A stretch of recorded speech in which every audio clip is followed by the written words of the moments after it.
సాంప్రదాయంలో 12 సంవత్సరాలకి ఒక ప్రత్యేకత ఉంది. మన కృష్ణా, గోదావరి లాంటి నదులకి పుష్కరాలు జరుగుతుంటాయి. చాలా పవిత్రమైన రోజులు అవి. అలాగా మిగతా అన్ని ఆవిర్భావ సభలు ఒక ఎత్తు అయితే ఈ 12వ ఆవిర్భావ సభ ఒక నదికి వచ్చిన పుష్కరాలు ఎంత పవిత్రమైనయో అంత గొప్ప రోజు ఈరోజు. సో ఈ అవకాశం మనకి ఇచ్చినటువంటి పవన్ కళ్యాణ్ గారికి మనం అందరం సదా కృతజ్ఞులై ఉండాలి. ఇప్పుడు పవన్ కళ్యాణ్ గారు ఆయన సాధించినటువంటి సక్సెస్, ఆయన సాధించినటువంటి విజయం మనం ప్రత్యేకంగా చెప్పుకోకర్లా. 100కి 100% స్ట్రైక్ రేట్ తోటి ఆయన విజయాన్ని, అద్భుతమైన విజయాన్ని సాధించడంతో పాటు అటు రాష్ట్రంలోనూ దేశంలోనూ ప్రభుత్వాలు నిలబెట్టడానికి ఒక వెన్నెముకగా నిలిచారు. సో ఆయన గురించి ప్రత్యేకంగా ఏమీ మాట్లాడక్కర్లేదు, ఎందుకంటే చాలామంది చాలాసార్లు మాట్లాడుతున్నారు. మనం తెల్లారులేస్తే టీవీల్లో అన్ని చోట్ల చూస్తున్నాం. ఆయన తీసుకున్నటువంటి Panchayati Raj, water works, forest department ఎంత ఎఫిషియెంట్గా పనిచేస్తున్నారో, అలాగే మన మినిస్టర్లు తీసుకున్నటువంటి ముఖ్యమైన శాఖలన్నీ కూడా ఎంత ఎఫిషియెంట్గా పనిచేస్తారో మనందరం చూస్తున్నాం.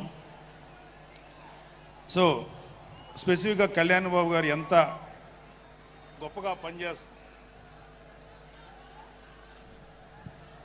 గొప్పగా పనిచేస్తారని మనమేమి ప్రత్యేకంగా మాట్లాడుకోకర్లేదు.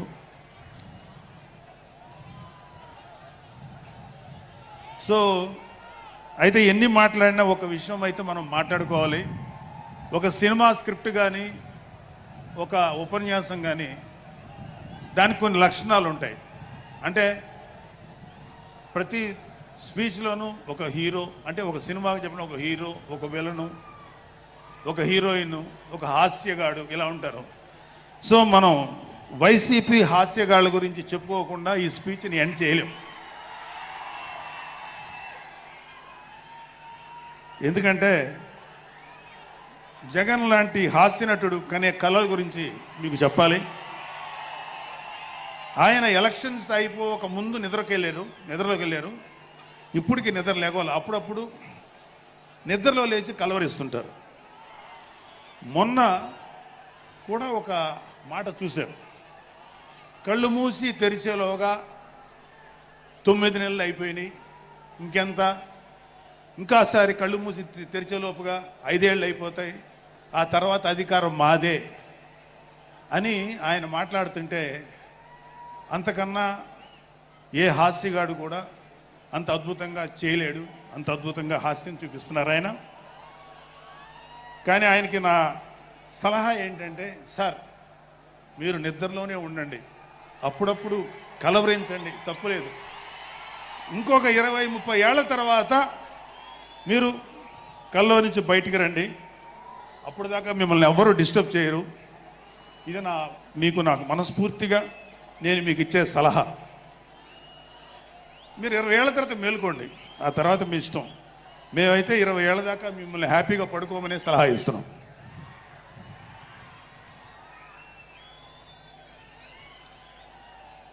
సో ఆంధ్రప్రదేశ్లో పవన్ కళ్యాణ్ గారి యొక్క చొరవతోటి ఏర్పాటైనటువంటి ఈ కూటమి ప్రభుత్వం ఎన్ని చోట్ల ఎంత పెద్ద సక్సెస్ అయిందో, ఎంత 164 సీట్లు సాధించే దిశగా ఆయన ఎంత కష్టపడ్డారో మనందరికీ తెలుసు.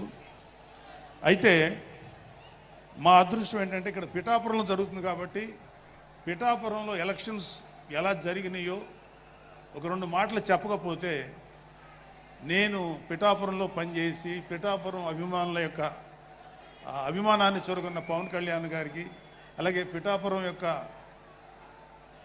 జనసైనికులకి, పౌరులకి నేను కృతజ్ఞత చూపించినట్టు అవుతుంది. సో వాళ్ళ కోసం ఈ 2 మాటలు మాట్లాడుతున్నాం. సో పవన్ కళ్యాణ్ గారు పిఠాపురంలో మమ్మల్ని పనిచేయమన్నారు. అంటే నన్ను, మా ఫ్రెండ్ అజయ్ గారిని, అలాగే మర్రెడ్డి గారిని, రత్నం గారిని, శంకర్ గౌడు, మహేంద్ర, పంచకర్ల సందీపు, ఇలా మాకందరికీ పిఠాపురంలో పనిచేసే అవకాశం ఇచ్చారు. మేము పని మొదలెట్టిన తర్వాత మాకు అర్థమైంది ఏంటంటే,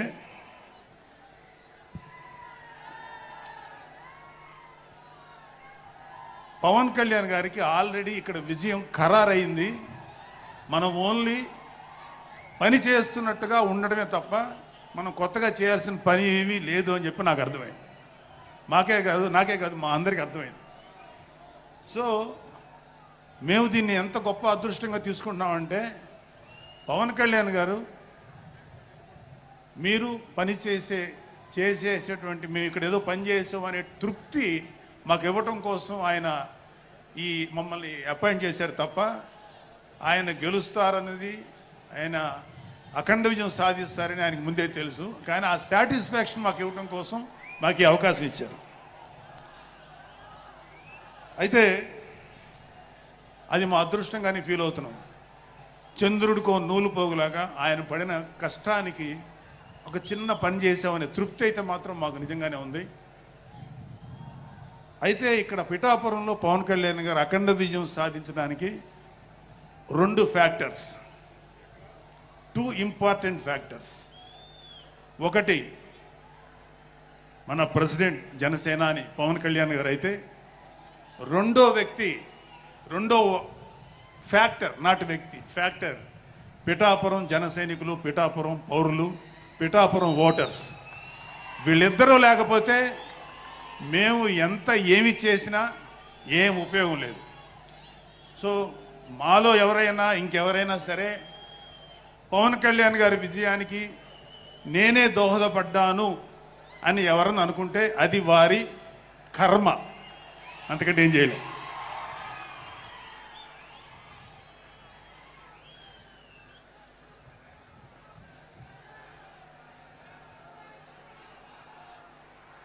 సో ఇక్కడ మన ప్రెసిడెంట్ పవన్ కళ్యాణ్ గారికి ఆయన గురించి చెప్పడానికి ఒక ఇంపార్టెంట్ విషయం చెప్పాలి.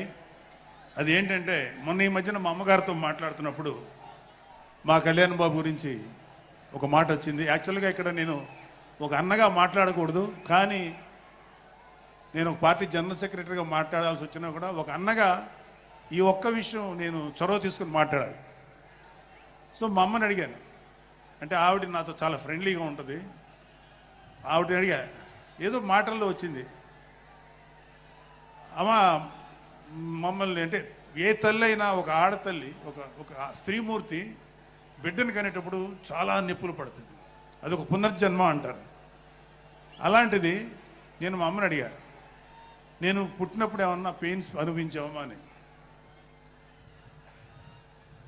మా అమ్మ అంది, నువ్వు పుట్టినప్పుడు నేను అనుభవించినది పెయిన్స్ భూమి మీద ఆడది అనుభవించలేదు, అంత కష్టం పెట్టేవాడు. అది మా అమ్మ చెప్పింది నా గురించి. సరే కళ్యాణ్ బాబు ఎలాగా అన్న. గొప్ప విషయం అంటే నేను షాక్ అయ్యా.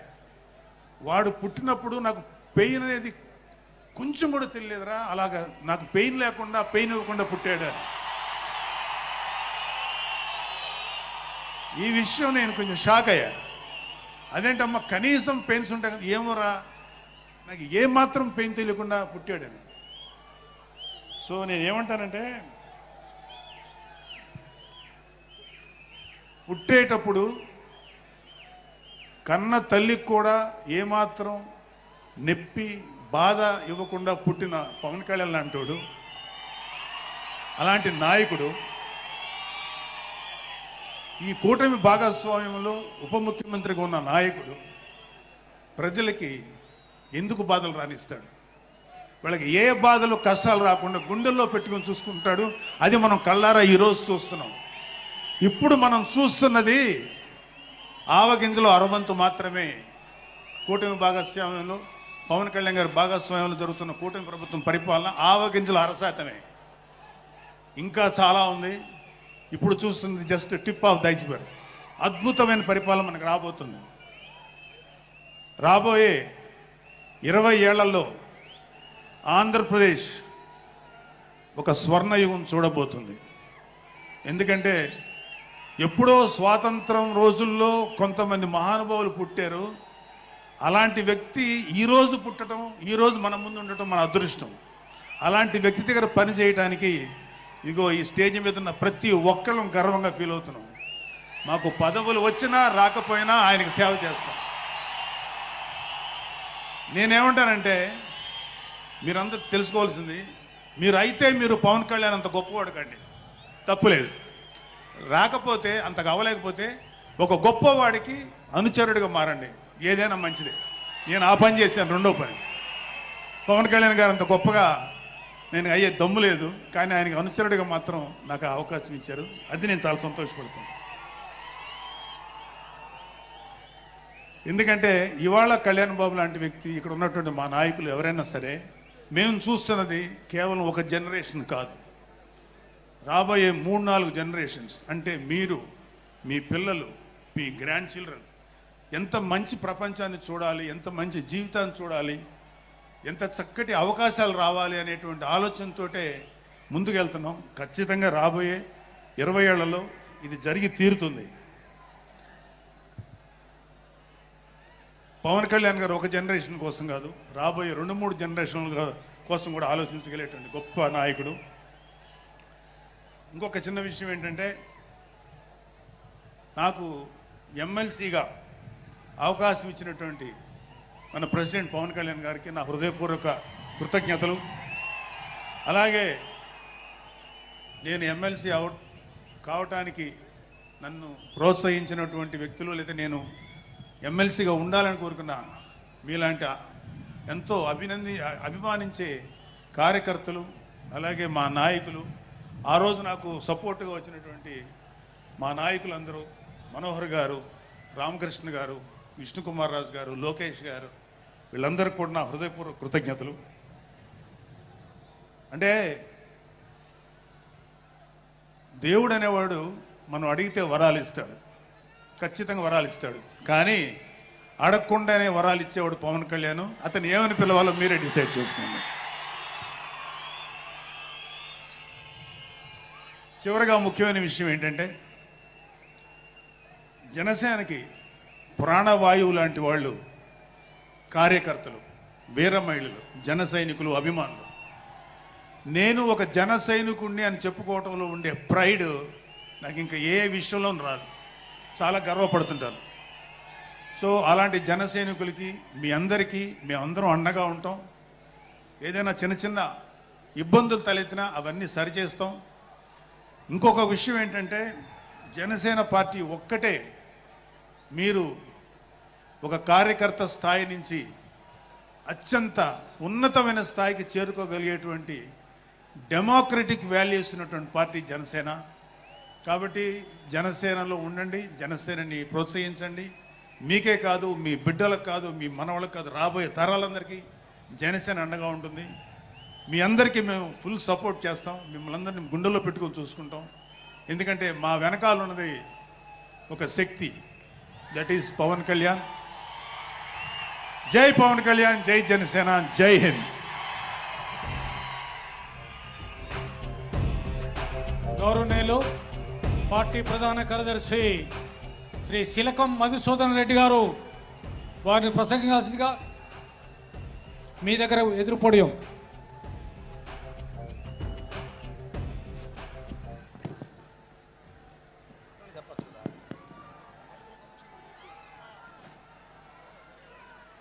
పన్నెండవ ఆవిర్భావ సభకు విచ్చేసినటువంటి ముఖ్య అతిథులు పిఎస్సి చైర్మన్ శ్రీ నాదెండ్ల మనోహర్ గారికి, మంత్రివర్యులు కూడా, మన పౌర శాఖ మంత్రులు, అదేవిధంగా వేదిక మీద ఉన్నటువంటి మంత్రివర్యులు శ్రీ కందులు దుర్గేష్ గారికి, అదేవిధంగా పెద్దలు నాగబాబు గారికి, మన ఎమ్మెల్యేలకు, ఎమ్మెల్సీ సభ్యులకు, జనసేన పార్టీ నాయకులకు, కార్యకర్తలకు, ఈ యొక్క కార్యక్రమానికి విచ్చేసినటువంటి జనసేన పార్టీ కార్యకర్తలందరూ కూడా పేరు పేరున ధన్యవాదాలు తెలియజేసుకుంటున్నా. ముఖ్యంగా 12వ ఆవిర్భావ సభకు ఒక ప్రధానంగా మనం ఒకటి గుర్తుపెట్టుకోవాలి. ఈ ఆవిర్భావ సభకు ఒక స్పెషల్ ఉంది. ఎందుకంటే పెద్దలు చెప్పారు ఇంతకుముందు, 12 సంవత్సరాలకు ఒక్కసారి పుష్కరాలు వస్తాయని చెప్పేసి. అంటే పుష్కరాలు ఎంత ముఖ్యమో ఈ యొక్క ఆవిర్భావ సభ కూడా అంత ముఖ్యమైనది. ఎందుకంటే ఈ రాష్ట్రంలో దుష్ట వైసీపీ ప్రభుత్వాన్ని గద్దెదించి ఎన్డీఏ ప్రభుత్వాన్ని ఏర్పాటు చేశాం.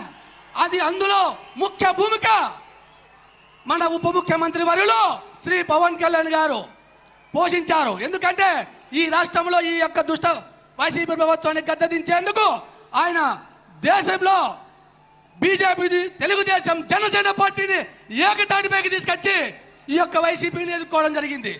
గతంలో చెప్పారు, ఎలక్షన్ల ముందు గత ఆవిర్భావ సభలో చెప్పారు, జగన్ నిన్ను పాతాళానికి తొక్తా అని చెప్పేసి. పాతాళం ఎక్కడుందో మనకు తెలియదు, కానీ అంతకన్నా లోతుగా తొక్కు చూపించారు మన పవన్ కళ్యాణ్ గారు.